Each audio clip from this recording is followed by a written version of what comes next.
కర్ణాటకలో జరిగిన రోడ్డు ప్రమాదంలో కౌతాల మండలంలోని బండకుంట గ్రామానికి చెందిన ఒక రైతు మృతి చెందగా మరో ఇద్దరు రైతులు తీవ్రంగా గాయపడిన సంఘటన ఆదివారం చోటు చేసుకుంది.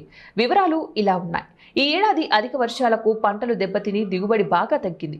మిరప పంట సాగు చేసిన 6 రైతులు పంటను విక్రయించడానికి కర్ణాటకలోని బేడిగి బొలెరో వాహనంలో మార్కెట్ బయలుదేరారు.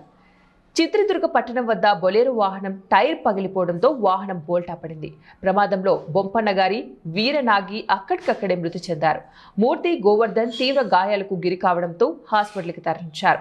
మిరప సంచులంతా కూడా రోడ్డుపై చెల్లాచెదురుగా పడి ఉన్నాయి. సమాచారం అందుకున్న కుటుంబ సభ్యులు కన్నీరు మున్నీరుగా విలపించారు. గత నెలలో 3 రైతులు మృతి చెందిన సంఘటన మరొక ముందే ఈ ఘటన చోటు చేసుకోవడం మండల ప్రజలు శోకసంద్రంలో మునిగారు. పంటలు పండుగ ఒకవైపు, రైతులు విలవిలలాడుతుంటే మరోవైపు రోడ్డు ప్రమాదాలకు గురై మృతి చెందడంతో ఆ కుటుంబాల పరిస్థితి వర్ణనాతీతంగా ఉంది.